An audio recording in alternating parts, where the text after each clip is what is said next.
Eh bonjour, on se retrouve avec Monsieur Insecte. Alors aujourd'hui, je vais vous montrer à quoi ça ressemble à l'intérieur d'une Nutec de menthe religieuse.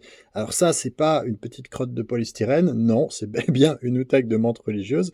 Donc là, vous pouvez voir ça, ce que vous voyez, c'est les premières mues des nymphes, parce qu'en fait, quand elles sortent, elles sont dans une autre forme que elles sont pas au stade L1 en fait. Vous savez qu'on parle des stades L1, L2, L3, etc. jusqu'au stade adulte qui s'appelle le stade imago pour les menthes religieuses et aussi pour beaucoup d'insectes arthropodes en effet.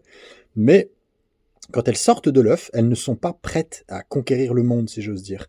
Et donc, en fait, durant leur sortie, comme vous pouvez le voir, elles vont faire une première mue et passer du stade nymphe au stade L1, d'accord? C'est ce que vous voyez là. Elles sont sorties majoritairement par cette fente, ok? De ce côté-là, mais vous voyez, on est un peu plus loin. Là, on les voit bien, hein.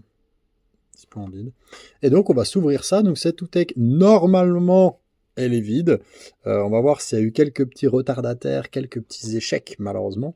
Et on va pouvoir l'ouvrir ensemble. Alors, on va dégager un petit peu les restes de mue, faire quelque chose d'assez propre. Hop, hop, hop. Et on va jeter un petit coup d'œil dedans, voir s'il y a un petit circling qui s'est perdu, ou qui est à la bourre, ou qui a échoué, peut-être, hein, tout simplement, évidemment. Vous savez que chez les insectes, eh bien, c'est un règne. Regardez ça, waouh. Alors là, attention, je vous préviens, on est en pleine trypophobie, hein. Vous allez, si vous êtes un peu sensible à tout ça, regardez ça. Regardez les alvéoles ici. Ah, c'est trypophobie à mort, quoi. Hop, vous voyez qu'en fait, elles sont sorties d'une base un peu dure avec les œufs qui est là, la base un peu plus marron. Ça, c'est, comment dire, un petit peu sensibilité polystyrène, sensibilité mousse. Vous voyez la mousse jaune pas chère qu'on trouve dans les canapés? Ben, c'est un peu le même feeling.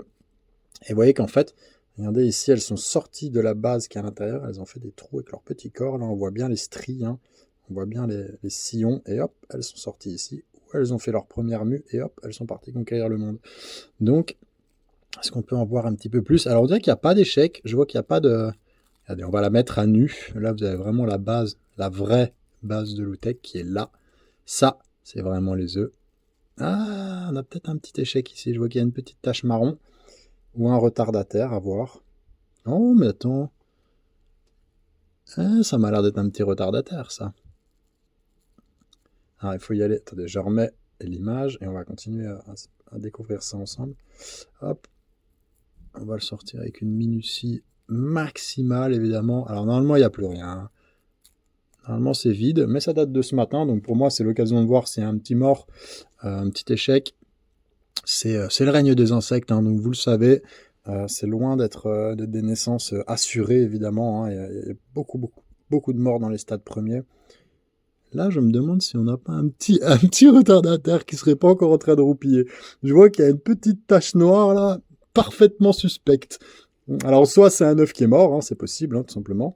Ouais. On va quand même la laisser, on va la laisser mijoter.